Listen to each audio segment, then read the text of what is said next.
الله تبارك وتعالى في القرآن المجيد واتخذ الله إبراهيم خليلا صدق الله مولانا العظيم وصدق رسوله النبي الأمين الكريم وقال في مقام آخر رب اجعلني مقيم الصلاة ومن ذريتي ربنا وتقبل دعاء ربنا اغفر لي ولوالدي وللمؤمنين يوم يقوم الحساب صدق الله مولانا العظيم والصلاة والسلام عليك يا سيدي يا رسول الله وعلى آلك وأصحابك يا سيدي يا حبيب الله الصلاة والسلام عليك يا سيدي يا رسول الله وعلى آلك وأصحابك يا سيدي يا خاتم النبيين۔ اللہ کے محترم، اللہ کے فضل و احسان سے رمضان المبارک کے اس بابرکت مہینے کے اندر قصص القرآن، قصص انبیاء اور پیغام قرآن کا یہ بھرپور سلسلہ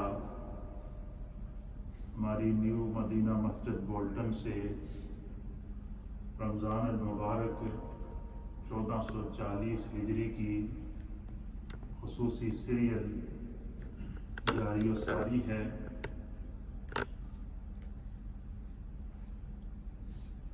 قصص القرآن میں ہم نے سب سے پہلے قصص انبیاء کا انتخاب کیا، کیونکہ روئے زمین پر جتنی بھی خیر آئی ہے، روئے زمین پر جتنا بھی اللہ کی طرف سے انسانیت پر کرم ہوا ہے اور روئے زمین پر جتنا بھی نور پھیلا ہے، روئے زمین پر جتنی بھی رشد و ہدایت پھیلی ہے، اس کے لیے اللہ تعالیٰ نے انبیاء کرام کا انتخاب کیا۔ تو روئے زمین پر پھیلنے والی رشد و ہدایت کا انتخاب اللہ کی جانب سے جب انبیاء کرام کا ہوا تو ہم نے بھی سنت الہیہ پر عمل کرتے ہوئے اور سنت مصطفیٰ پر عمل کرتے ہوئے قصص القرآن میں سب سے پہلے قصص الانبیاء کا انتخاب کیا۔ اور آپ تمام دوستوں کی دعاؤں اور محبتوں کے صلے میں ہمارا یہ قصص الانبیاء اور قصص القرآن کا یہ جو سیریل ہماری مسجد سے جاری ہے، اسے بیک وقت سوشل میڈیا کے اوپر، یوٹیوب کے اوپر، ٹویٹر کے اوپر، انسٹاگرام کے اوپر یہ بیک وقت نشر ہوتا ہے اور لاکھوں میں، ملینز میں جو ہے وہ خواتین و احباب اس سے مستفید ہوتے ہیں، فائدہ اٹھاتے ہیں۔ خداوند قدوس پیغام دین کو ہمیں کما حق و پھیلانے کی توفیق عطا فرمائے۔ میں سب سے پہلے تو آپ تمام دوستوں کو خراج محبت پیش کرتا ہوں۔ آپ لوگوں کا ذوق، آپ کا ولولہ، ہر سال رمضان میں مجھے یہ یاد ہے وہ لمحات ہے، پچھلے سال ہم نے پورے قرآن کا خلاصہ پیش کیا۔ ہمارے بعض دوست وہ تھے کہ جنہوں نے اپنی تمام تر مصروفیات کو بالائے طاق رکھتے ہوئے ایک درس بھی مس نہیں کیا، سارے سنے۔ یہ بڑی سعادت ہوتی ہے، یہ خدا کی طرف سے نصیب ہوتی ہے، اور میں بھی آپ لوگوں کا پیچھا نہیں چھوڑتا۔ جو نہیں سنتے ہیں ان کے گھر پہ بھی وہ میسج چلا جاتا ہے کہ گھر پہ بھی بیٹھ کے سنو، لیکن سنو ضرور، کیونکہ یہ ہماری ڈیوٹی ہے کہ وہ یہ ڈیوٹی ہم ادا کرتے رہیں گے۔ اس سے کوئی ہمیں غرض نہیں ہوتی کہ کتنے لوگ سننے والے ہیں، کتنے مجلس میں بیٹھنے والے ہیں، کوئی بھی نہیں ہوگا، میں پھر بھی سناؤں گا، کیونکہ یہ ہماری ڈیوٹی اللہ کی طرف سے ہے اور وہ ڈیوٹی ہم نے ادا کرنی ہے۔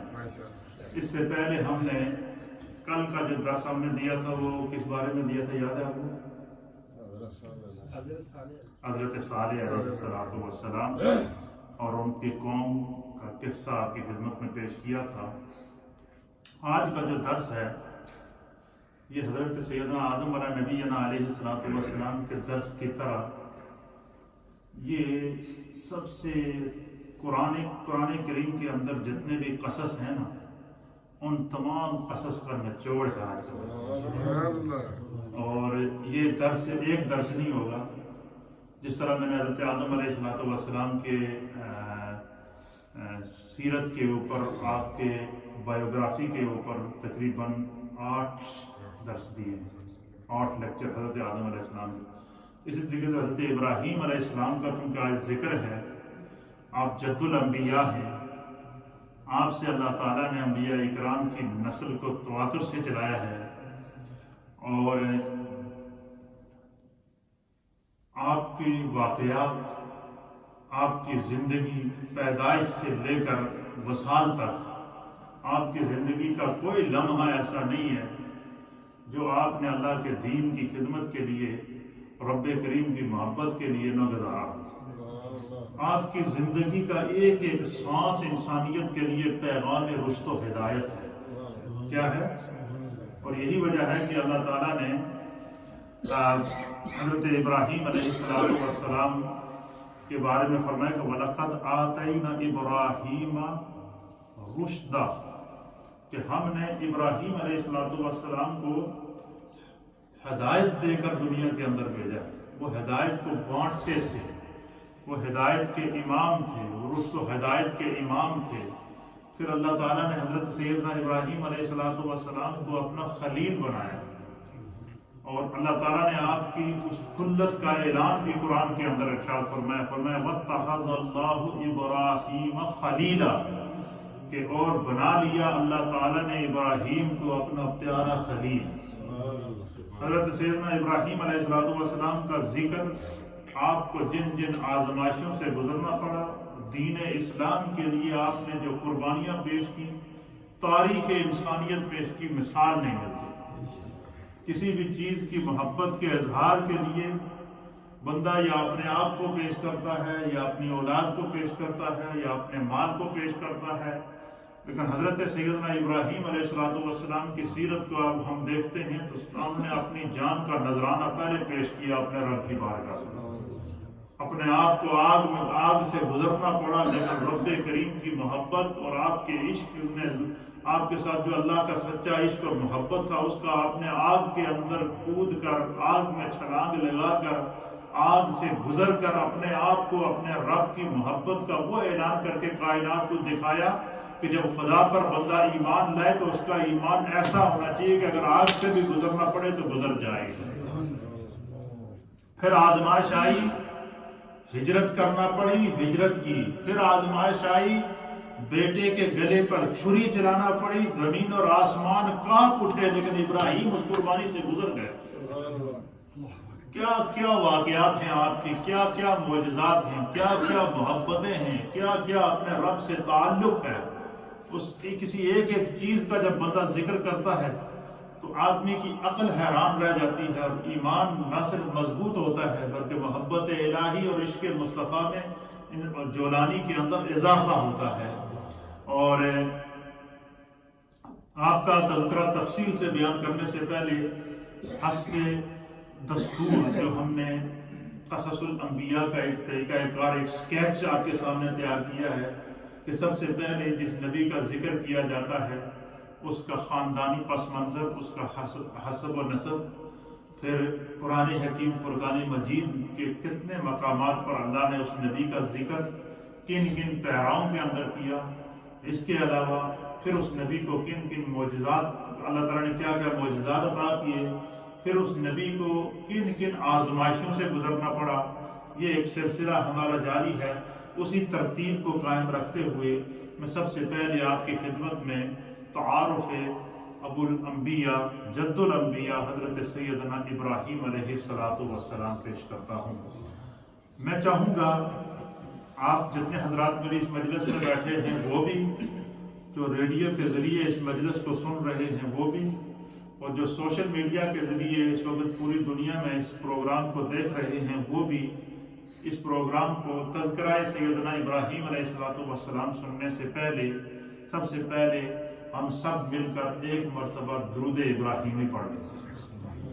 میں آگے آپ کو تذکرے میں بتاؤں گا کہ درود ابراہیمی کے کیا فضائل ہیں اور درود ابراہیمی کو ہر نماز میں کیوں رکھا گیا، اس میں کیا حکمت ہے، انشاءاللہ اس پر بھی گفتگو کروں گا، لیکن سب مل کر ایک دفعہ درود ابراہیمی پڑھیں۔ اللہم صلی علی سیدنا و مولانا محمد وعلی آل سیدنا و مولانا محمد کما صلیت علی سیدنا ابراہیم وعلی آل سیدنا ابراہیم انک حمید مجید۔ اللہم بارک علی محمد وعلی آل سیدنا محمد کما بارکت علی سیدنا ابراہیم وعلی آل سیدنا ابراہیم انک حمید مجید۔ الصلاۃ والسلام علیک یا سیدی یا رسول اللہ وعلی آلک و اصحابک یا سیدی یا رحمۃ للعالمین۔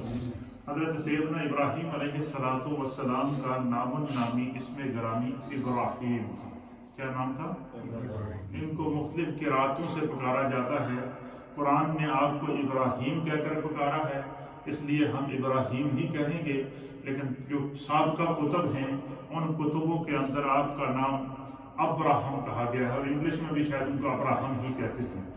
اسی طریقے سے جو ہے وہ ابراہیم بھی کہتے ہیں، ابراہم بھی کہتے ہیں، ابراہم بھی کہتے ہیں، ابراہم بھی کہتے ہیں، ابراہمہ بھی کہتے ہیں۔ مختلف لغات کے اندر، مختلف زبانوں کے اندر آپ کا جو تذکرہ جو ہے وہ مختلف ناموں سے موجود ہے، لیکن قرآن کریم فرقان مجید نے آپ کا نام ابراہیم کہا ہے، اس لیے ہم آپ کا نام ابراہیم ہی جو ہے وہ اس کا ذکر کریں گے۔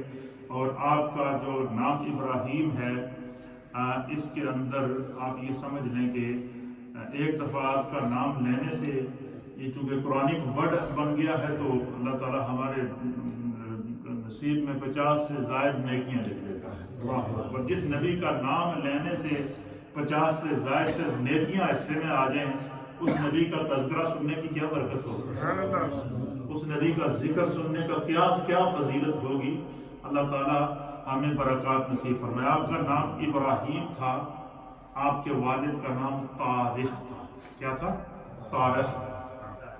اور آپ کا جو سلسلہ نسب بیان کیا گیا ہے اس کو علامہ طبری نے بیان کیا ہے، اسی طریقے سے ابن کثیر نے بیان کیا ہے، صاحب روح البیان نے بیان کیا ہے، صاحب تبیان القرآن نے بیان کیا ہے، اور قصص الانبیاء کے اندر بیان کیا گیا ہے، قصص القرآن کے اندر آپ کا سلسلہ نسب بیان کیا گیا ہے، اور دیگر جو اہل سیر نے انساب کے اوپر بڑی بڑی کتابیں لکھی ہیں، نسب دانی جس کو کہتے ہیں۔ انساب ایک الگ علم ہے، دوسروں کے نسب کو معلوم کرنا یہ ایک الگ علم ہے، ایک الگ علم کا سمندر ہے۔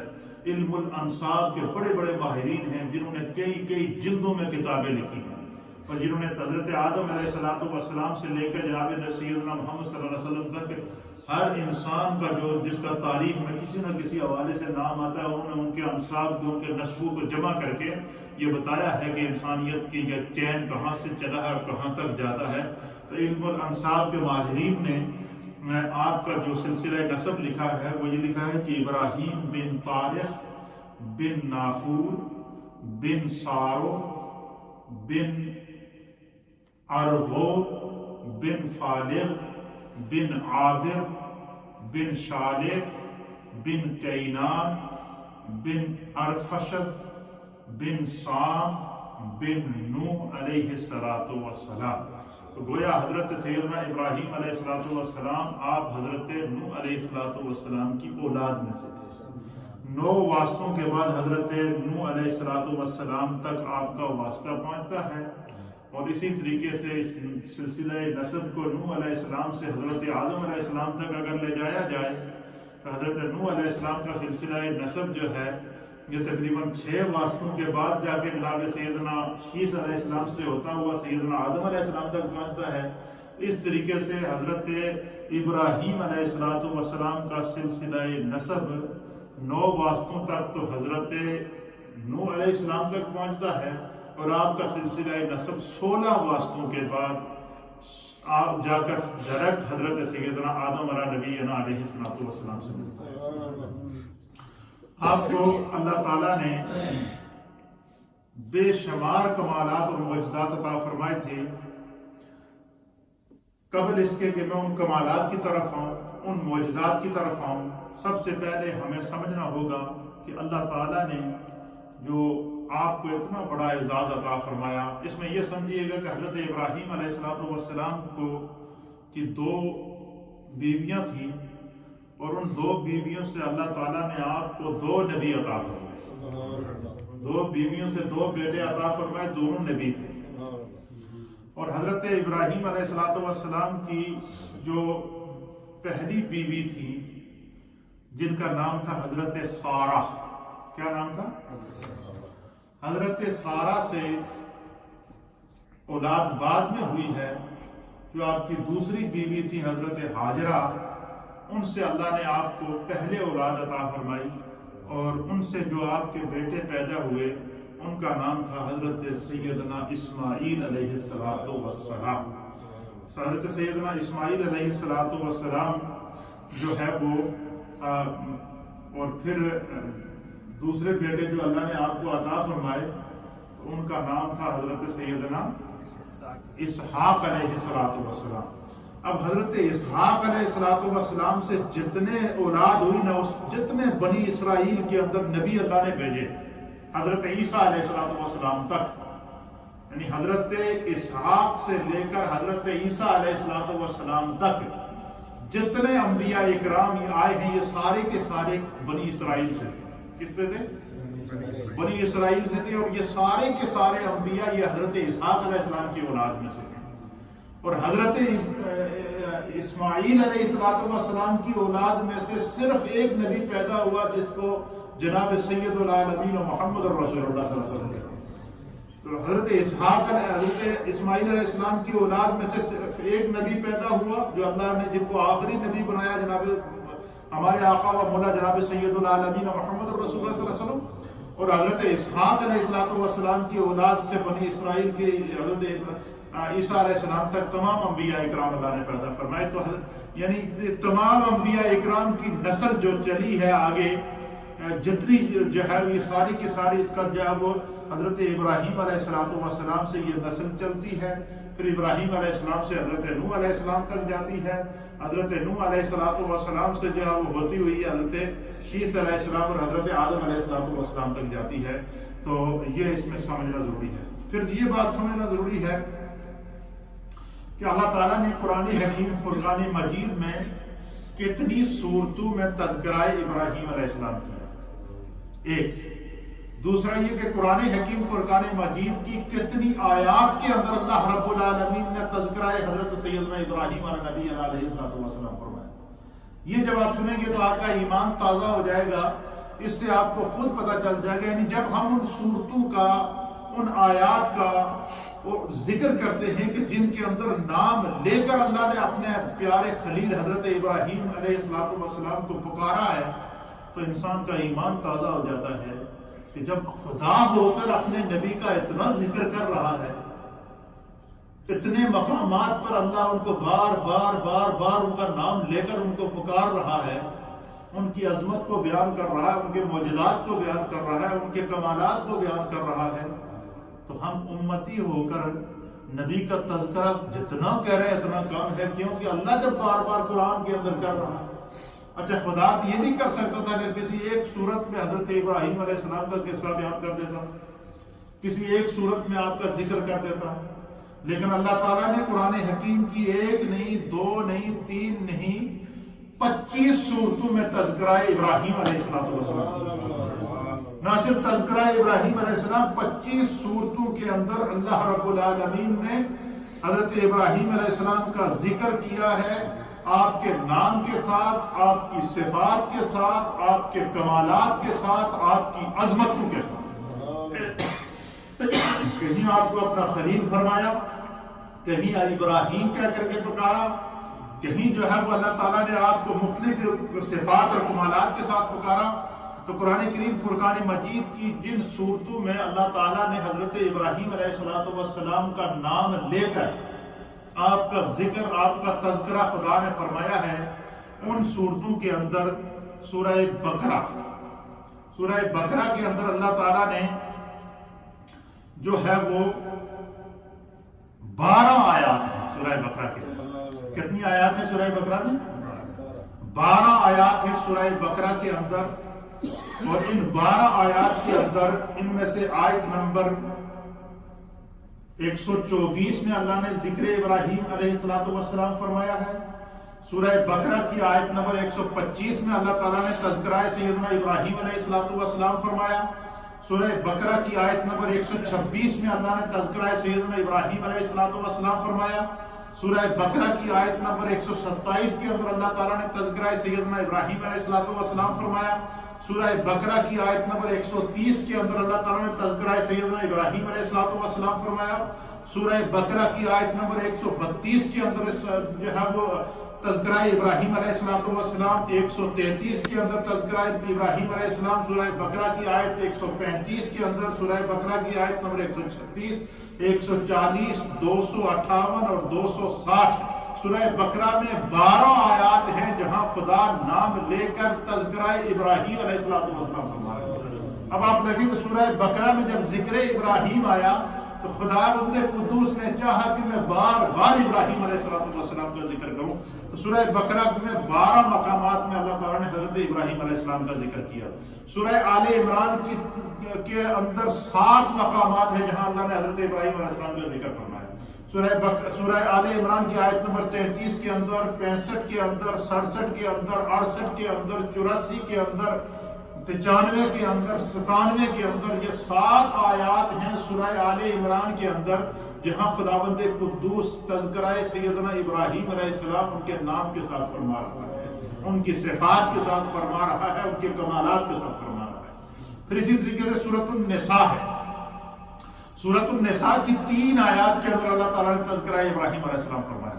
سورۃ النساء کی آیت نمبر 54 کے اندر، سورۃ النساء کی آیت نمبر 125 کے اندر، سورۃ النساء کی آیت نمبر 163 کے اندر اللہ تعالیٰ تذکرہ سیدنا ابراہیم علیہ السلام فرما رہا ہے۔ سورۃ الانعام کی جو ہے وہ آیتیں ہیں 6۔ سورۃ الانعام میں 6 مقامات ہیں، 6 آیات ہیں جہاں اللہ تعالیٰ نے تذکرہ سیدنا ابراہیم علیہ السلام فرمایا ہے۔ سورۃ الانعام کی جن 6 آیات میں تذکرہ فرمایا ان میں سورۃ الانعام کی آیت نمبر 74 ہے، آیت نمبر 75 ہے، آیت نمبر 83 ہے، آیت نمبر 161 ہے۔ ان آیات کے اندر اللہ تعالیٰ نے تذکرہ سیدنا ابراہیم علیہ السلام جو ہے وہ نازل فرمایا ہے۔ اور سورہ توبہ کی آیت نمبر 2 آیات ہیں، سورہ توبہ کی آیت نمبر 70 ہے اور 114 کے اندر اللہ تعالیٰ نے تذکرہ سیدنا ابراہیم علیہ السلام فرمایا ہے۔ سورہ ہود کی آیت کے اندر 4 آیات ہیں، ان میں آیت نمبر 69 ہے، آیت نمبر 74 ہے، آیت نمبر 75 ہے، آیت نمبر 67 ہے، جس کے اندر اللہ تعالیٰ نے حضرت سیدنا ابراہیم علیہ السلام کا ذکر نام لے کر فرمایا ہے۔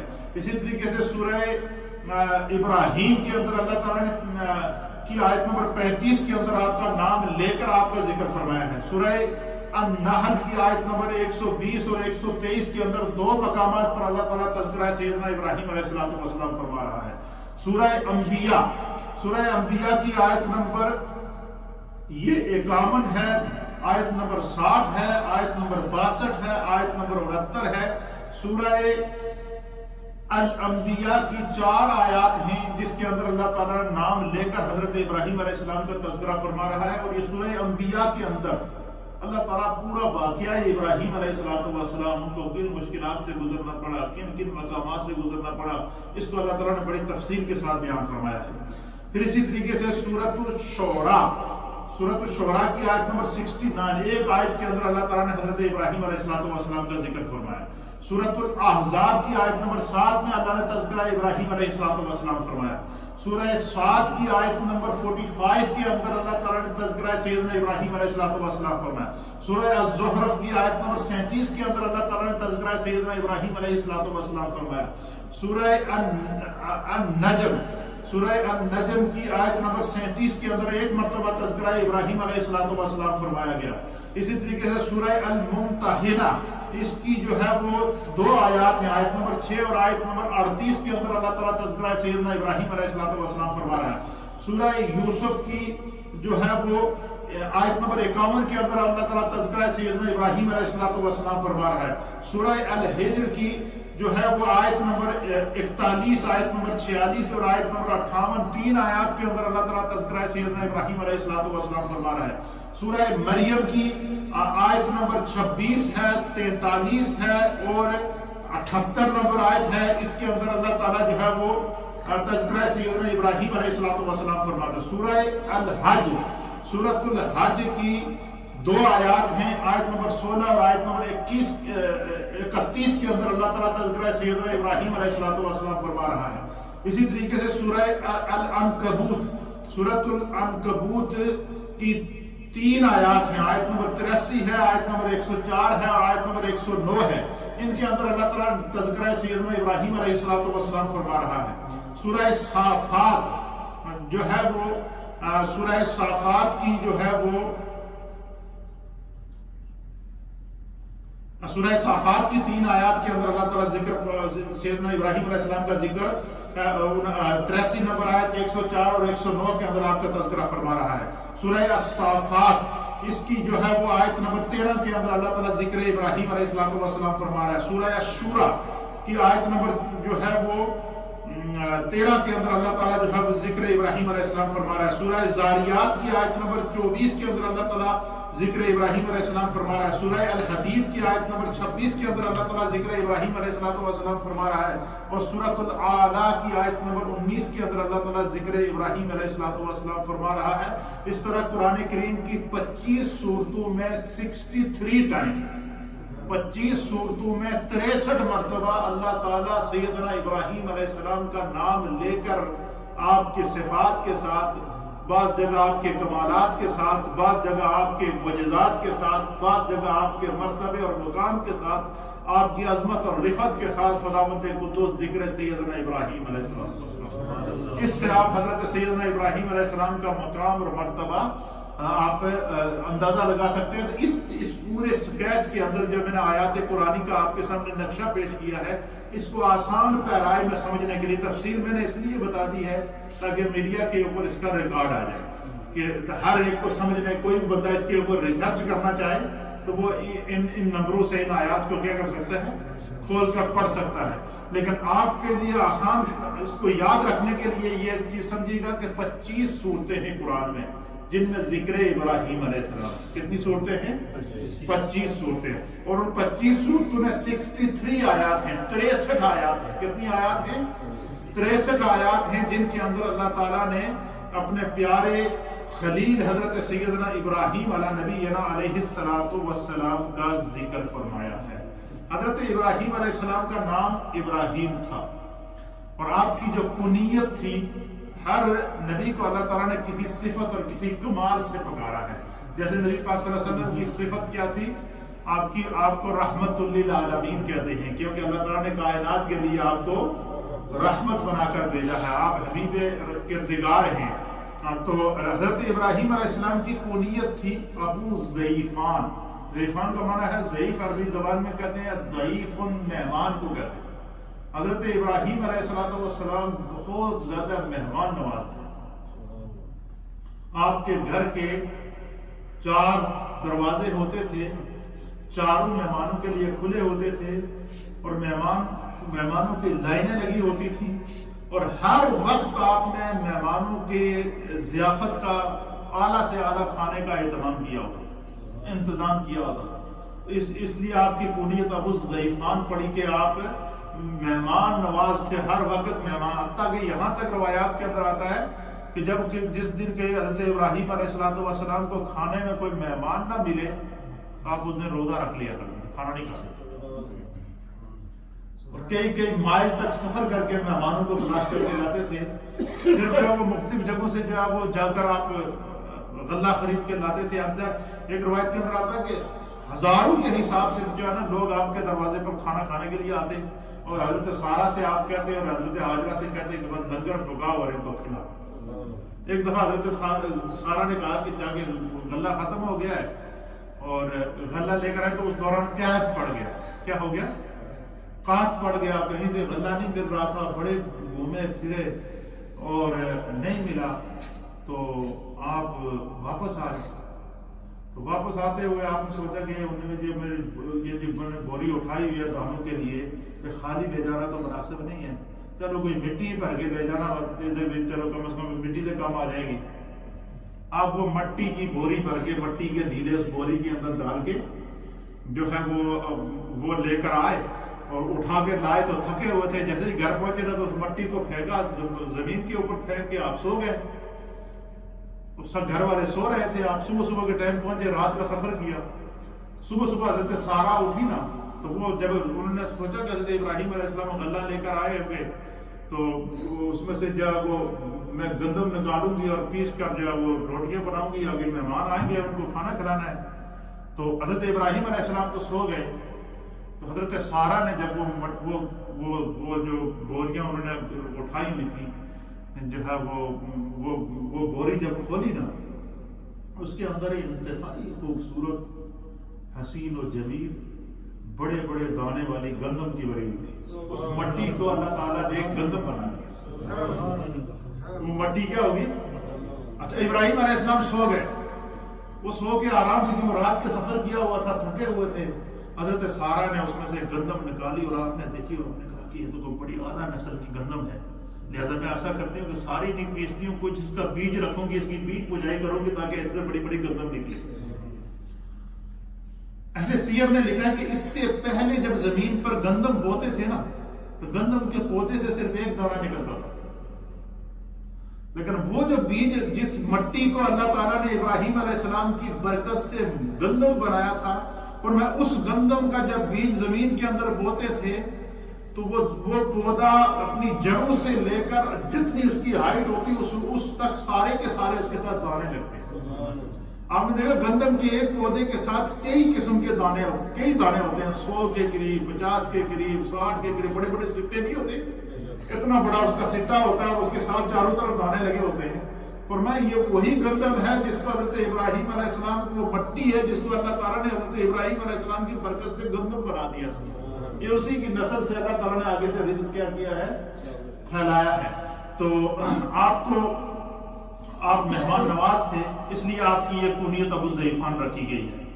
حضرت سیدنا ابراہیم علیہ السلام جس دور میں پیدا ہوئے وہ دور بت پرستی کا دور تھا, اور اس دور کا سب سے بڑا جو بادشاہ تھا اس کا نام تھا نمرود. اچھا, اس سے پہلے آپ کو جو میں نے واقعات سنائے ہیں, قصص سنائے ہیں انبیاء کے, اس میں تو یہ ہوتا تھا کہ نوح علیہ السلام کی قوم نے بتوں کی پوجا کی, شیطان نے ان کے گھروں میں بت رکھ دیے. اسی طریقے سے جو ہے وہ قابیل کی جو اولاد آگے چلی تو اس کو شیطان نے گھروں میں بت بنا کے دے دیے, وہاں سے بتوں کی پوجا شروع ہوئی. پھر اس کے بعد حضرت ہود علیہ السلام کی جو قوم تھی انہوں نے جو ہے وہ بت پرستی شروع کر دی. پھر اسی طریقے سے حضرت صالح علیہ السلام کی قوم نے بت پرستی شروع کر دی. ادریس علیہ السلام کی قوم نے بت پرستی شروع کر دی. لیکن جب حضرت ابراہیم علیہ السلام کا دور آیا تو یہاں پر یہ لوگ اس حد تک گمراہ ہو چکے تھے, بت پرستی تو ان کے اندر تھی ہی تھی, لیکن جو اس دور کا بادشاہ تھا نمرود, اس کا قرآن اس واقعے کو بیان کرتا ہے کہ وہ اس حد تک متکبر ہو چکا تھا کہ اس نے یہ کہنا شروع کر دیا کہ انا ربکم الاعلی, لوگوں سے کہتا تھا تمہارا خدا میں ہوں, تم مجھے سجدہ کرو. اور وہ لوگ اس کے جتنا لوگوں کو وہ غلہ دیتا تھا, رزق دیتا, جو تقسیم ہوتا تھا غلہ اور جو خوراک وغیرہ تقسیم ہوتی تھی, تو لوگ جا کر اس کے دربار سے لے کر آتے تھے تو اس کی ایک شرط ہوتی تھی کہ وہ جب غلہ لینے کے لیے جاتے تھے تو وہ کرسی لگا کر بیٹھا ہوتا, تو وہ ان سے کہتا کہ وہ تم یہ کہو کہ میں تمہارا رب ہوں. تو وہ ان سے کہتا کہ تمہارا رب کون ہے, تو لوگ اسے کہتے کہ تو ہمارا رب ہے. جو اسے یہ کہتا کہ تو ہمارا رب ہے, پھر وہ اسے کہتا ہے کہ تم مجھے سجدہ کرو, پھر لوگ اس کو سجدہ کرتے, تو پھر جو ہے وہ ان کو وہ غلہ دیتا. تو اس حد تک بت پرستی تو شرک اس حد تک بڑھ گیا تھا کہ وہ شرک بتوں سے نکل کر انسانوں تک پہنچ چکا تھا. اور انسان جو ہے وہ نمرود نے بھی خدائی کا دعویٰ کر دیا تھا, اچھا وہ بڑا ذہین بادشاہ تھا، وہ مطالعہ کرتا تھا پچھلی امتوں کے جو عذاب آئے تھے ان کا وہ ریسرچ کرتا تھا، مطالعہ کرتا تھا، واقعات پڑھتا تھا۔ اس نے یہ کیا ہوا تھا کہ اس نے اپنے ارد گرد نجومی، علم حیات کے ماہرین، اسی طریقے سے مختلف علوم کے ماہرین اور علم الانصار کے ماہرین، پھر اس کے علاوہ وہ لوگ جو نجومی تھے، جو مختلف غیب کی باتیں بتاتے تھے اور جو مختلف جو وہ قصے اور قیافے بیان کر کے اندازے لگا کے وہ بتا دیتے تھے کہ یہ کام ہونے والا ہے، ان کو اتنا تجربہ ہوتا تھا، اس کو اس نے اپنی کابینہ میں رکھا ہوتا تھا۔ وہ ہر روز ان سے اجلاس کرتا تھا کہ آج کا دن کیسا گزرے گا، آج کا دن کیسا گزرے گا، آج کا دن کیسا گزرے گا۔ ایک دن اس نے اجلاس کیا تو اس کے جتنے نجومی تھے انہوں نے کہا جی کہ ہمارا جو حساب ہے وہ یہ کہہ رہا ہے کہ یہ جو آنے والا سال ہے یہ تیرے زوال کا سوال شروع ہونے والا ہے۔ پھر اس نے یہ کیا جی کہ ایک دن نمرود نے خواب دیکھا، حضرت ابراہیم علیہ السلام کی پیدائش سے پہلے کا واقعہ ہے۔ نمرود نے خواب دیکھا کہ آسمان سے ایک ستارہ چمکا ہے اور اس کے سامنے چاند اور سورج کی جو روشنی ہے نا وہ بھی مدھم پڑ جاتی ہے، اور وہ اس ستارے کی وجہ سے جو ہے نا باقی پوری دنیا میں اندھیرا چھا جاتا ہے اور وہی ستارہ نظر آتا ہے۔ وہ بڑا پریشان ہوا، وہ جاگا، اس نے صبح سارے جتنے بھی وہ علم نجوم کے ماہرین تھے یا جو تعبیریں رویا خواب کی تعبیریں بتانے والے لوگ تھے، جو کاہن تھے اس کی دربار کے اندر، جو بڑے بڑے جو اس علم کے فن کے ماہر تھے، ان تمام کو اس نے بلایا اور کہا کہ میں نے آج رات کو یہ خواب دیکھا، مجھے اس کی تعبیر بتاؤ۔ تو ان لوگوں نے اسے بتایا کہ بھائی اس سال تمہاری بادشاہت میں ایک ایسا بچہ پیدا ہونے والا ہے جو اللہ کا نبی ہوگا اور وہ تیرے اقتدار کو بھی ختم کرے گا، اور تو نے جو قوم کو شرک پہ لگایا ہوا ہے شرک کا بھی پیش کونی کرے گا، لہذا ہمارا کام تھا تمہیں آگاہ کر دینا، اب کوئی تدبیر اگر تو اس سے بچنے کی کر سکتا ہے تو کر لے۔ پھر انہوں نے یہ بھی بتایا کہ وہ بچہ اس ایریے کے اندر پیدا ہوگا، ان گھروں کے اندر، ان گھروں کے اندر حضرت ابراہیم علیہ السلام کے والد کا گھر بھی آتا تھا۔ تو اس نے پھر یہ کیا جی کہ اس نے یہ معلومات کرائی کہ اس سال جتنی عورتوں کے پیٹ میں بچہ ہے، جتنی عورتیں پریگنٹ ہیں یا حاملہ ہیں، اس نے کیا کہ وہ ساری عورتیں جو ہے وہ یہ سال پورا شاہی محل کے اندر رہیں گی، ان کی رہائش کا، ان کے کھانے پینے کا، ان کا سارا انتظام اس نے وہاں کر دیا، اور وہ عورتیں وہاں پر شاہی محل کے اندر رہنا شروع ہوگی۔ اب جس عورت کا بچہ پیدا ہوتا، اگر بچی ہوتی تو وہ اس کو چھوڑ دیتا، اور بچہ پیدا ہوتا تو وہ اس کو اسی وقت ذبح کر دیتا۔ خدا کی قدرت دیکھیے، جب حضرت ابراہیم علیہ السلام اپنی ماں کے پیٹ کے اندر آئے، 9 مہینے تک آپ اپنی ماں کے پیٹ میں رہے، اللہ تعالیٰ نے آپ کی والدہ کے پیٹ سے یہ علامات ظاہر نہیں ہونے دی کہ آپ جو ہے وہ پریگننٹ ہیں یا حاملہ ہیں۔ جس طرح حضرت مریم جب حضرت عیسیٰ علیہ السلام جب حضرت مریم کے پیٹ میں گئے، اللہ کی قدرت سے جب اللہ تعالیٰ نے آپ کو عیسیٰ علیہ السلام جب حضرت مریم کے پیٹ میں آئے تو حضرت مریم کہہ رہی تھی مجھے کوئی علامت محسوس نہیں ہو رہی تھی کہ میں حاملہ ہوں۔ پھر اسی طریقے سے نبی پاک صلی اللہ علیہ وسلم جب حضرت سیدہ آمنہ رضی اللہ تعالیٰ عنہ کے بطن میں آئے، انہا کے بطن میں آئے، تو حضرت آمنہ کہتی ہیں کہ مجھے کوئی ایسی چیز محسوس نہیں ہوتی تھی جس طرح کہ ایک پریگننٹ یا حاملہ عورتوں کو محسوس ہوتا تھا۔ حضرت ابراہیم علیہ السلام جب اپنی ماں کے پیٹ میں آئے تو ان کے اوپر کوئی ایسی علامت ظاہر نہیں ہو رہی تھی، کوئی پیٹ بڑا نظر نہیں آ رہا تھا یا کوئی ایسی علامت نظر نہیں آ رہی تھی کہ یہ حاملہ ہے۔ خدا نے ان کو ان کے پیٹ کے اندر ہی محفوظ رکھا۔ سب سے پہلی حفاظت، اس سال اس میں جتنے پیدا ہونے والے بچے تھے نمرود نے اپنے سامنے ایک ایک بچے کو ذبح کرایا۔ اب جس وقت ان کی پیدائش کا، اور آپ کی ماں کو یہ پتا تھا کہ میرے پیٹ میں کیا کیا ہے، بچہ ہے، لیکن اس کی علامات کا ظاہر نہ ہونا یہ ان کے لیے ایک نیک شگون تھا۔ اب جب ان کی پیدائش کا وقت آیا، آپ نے حضرت ابراہیم علیہ السلام کی والدہ نے آپ کے والد طارق سے مشورہ کیا اور آپ سے کہا کہ یہ مسئلہ ہے، میں یہ نہیں چاہتی ہوں کہ میرا بیٹا میرے سامنے پیدا ہوتے ہوئے ذبح ہو، لہذا آپ مجھے اجازت دیں تو میں اس بچے کو کسی غار کے اندر جا کے جنم دیتی ہوں۔ آپ چلی گئی ایک غار کے اندر. یہ غار کو کیا کہتے ہیں انگلش میں؟ ہاں. تو اس غار کے اندر چلے گئے.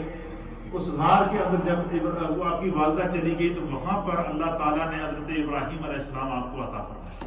ابراہیم علیہ السلام اس غار میں پیدا ہوئے. پیدائش کے بعد جب آپ کی والدہ نے آپ کو اس غار کے اندر چھوڑا اور چھوڑنے کے بعد دعا کی کہ بارے الہ تو نے 9 مہینے تک اگر اسے میرے پیٹ میں ظاہر نہیں ہونے دیا اس ظالم بادشاہ سے، اب اس کی حفاظت بھی میں تیرے ذمہ لگاتی ہوں. کیا کہا؟ اس بچے کی حفاظت بھی میں کیا کرتی ہوں؟ تیرے ذمہ لگاتی ہوں. تو انہوں نے حضرت ابراہیم علیہ السلام کو اسی غار میں چھوڑا، اور چھوڑنے کے بعد جو ہے وہ اس غار میں آپ کو چھوڑنے کے بعد اس غار کے آگے ایک بڑا پتھر دیا. پتھر دے کر آپ کو خدا کے سپرد کر کے چلی ہے. پھر دوسرے دن وہاں سے نکلی کہ جا کر بس دیکھوں بچے کو اور دودھ وغیرہ پلا. آپ کی والدہ کہتی ہے جب میں دوسرے دن گئی تو میں نے ایک بڑا عجیب و غریب منظر دیکھا. منظر یہ دیکھا کہ حضرت ابراہیم علیہ السلام نے یہ 2 انگلیاں اپنے منہ میں ڈالی ہوئی ہیں. ایک انگلی سے دودھ نکل رہا ہے اور ایک سے شہد نکل رہا ہے. ایک انگلی سے کیا نکل رہا ہے؟ دودھ نکل رہا ہے. ایک سے شہد نکل رہا ہے. پھر کہتی ہے کہ میں نے بڑے غور سے ان کا دیکھا تو مجھے بڑی تسلی ہو گئی کہ بھائی یہ خداوند قدوس نے اس بچے کی حفاظت اپنے ذمہ لی ہے. مجھے اب کوئی فکر نہیں ہے. آپ بالکل بے فکر ہو کر آ گئی. پھر 1 دن نہیں 2 دن نہیں، کبھی ہفتے بعد جاتی، کبھی 10 دن بعد جاتی. پھر کہتی ہے کہ ایک دفعہ میں گئی تو میرے خیال میں دیکھوں جیسے اس کی انگلیوں میں کیا ہے. اچھا وہ 1 دن میں اتنے بڑے ہوتے جیسے 1 مہینے میں ہوتے ہیں. 1 دن میں اس طرح آپ کا قد بڑھ جاتا ہے جیسے 1 مہینے کا بچہ ہوتا ہے. تو حضرت ابراہیم علیہ السلام کو کہتی ہے کہ میں نے جب چیک کیا تو ان کی 1 انگلی سے دودھ نکل رہا تھا، 1 انگلی سے شہد نکل رہا تھا، 1 انگلی سے پانی نکل رہا تھا، 1 انگلی سے کھجور کا رس نکل رہا تھا.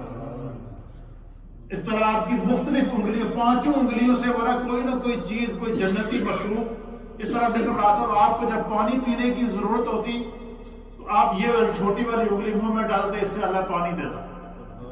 آپ کو جب خوراک کھانے کی ضرورت پڑتی تو آپ یہ والی انگلی منہ میں ڈالتے تو اس سے اللہ آپ کو کھجور دیتا. اور جب آپ کو جو ہے وہ شہد کی کسی میٹھی چیز کی ضرورت پڑتی تو آپ یہ مڈل والی انگلی جو آپ منہ میں ڈالتے تو اس سے اللہ شہد نکالتا. اور جب دودھ کی ضرورت پڑتی تو آپ یہ شہادت کی انگلی منہ میں ڈالتے، خدا اس سے دودھ پیدا کرتا. اسی طریقے سے جب وہ مختلف انداز سے جب کہتی ہے کہ پھر میں نے دیکھا کہ ان کا قد اتنا بڑھ رہا ہے کہ 1 دن کا جو بچہ تھا وہ 1 دن کا ان کا قد اتنا بڑھتا کہ 1 مہینے کا بڑھ جائے. پھر آپ کو سن کر آپ سنیں گے آپ کا ایمان تازہ ہو جائے گا کہ حضرت ابراہیم علیہ السلام کی خدا نے کس طرح حفاظت کی، کیونکہ آپ سے اللہ نے باطل کو مٹانا تھا. اور قیامت تک باطل جو مٹا ہے وہ ابراہیم علیہ السلام کے ذریعے مٹا ہے. پھر جو ہے باطل نے سر نہیں اٹھایا، کیونکہ نمرود کو جو اللہ نے بادشاہ عطا فرمائی تھی اس کے بارے میں اہل سیرت نے لکھا کہ پوری روئے زمین کا وہ بادشاہ تھا. اس لیے اس نے دعویٰ کیا تھا کہ انا ربکم الاعلی، میں سب سے بڑا خدا تو میں ہوں. پھر آگے جا کر ابراہیم علیہ السلام کے اس کے ساتھ مناظرے ہوئے. پھر آپ کو جو طرح طرح کی آزمائشوں سے گزرنا پڑا. اس طرف میں آپ کو کل لے کر جاؤں گا. آج میں صرف بات کو یہیں پہ ختم کرتا ہوں کہ آپ کو غار میں کتنا عرصہ رہے. یہاں پر ہم آج کی کیا کرتے ہیں درس کو کمپلیٹ کرتے ہیں پھر تاکہ آپ کی دلچسپی آگے اور اضافہ ہو. حضرت سیدنا ابراہیم علیہ السلام کو آپ کی والدہ کہتی ہیں کہ جو بچہ 1 مہینے میں جتنا بچے کی قد میں اضافہ ہوتا ہے ابراہیم علیہ السلام کا 1 دن میں ہوتا.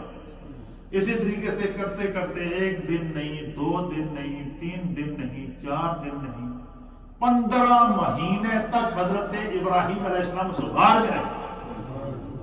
کتنے؟ 15 مہینے تک اگر آپ رہے ہیں تو آپ 1 دن میں آپ کا جو قد کا اضافہ ہوتا تھا وہ کتنا ہوتا تھا؟ 1 مہینے کا. اور 1 مہینے میں جو آپ کا قد بڑھتا تھا وہ 1 سال کے برابر بڑھ جاتا تھا. یہ حیثیت نے لکھا 1 دن میں آپ کا قد 1 مہینے کے برابر بڑھتا اور 1 مہینے میں آپ کا قد 1 سال کے برابر بڑھا.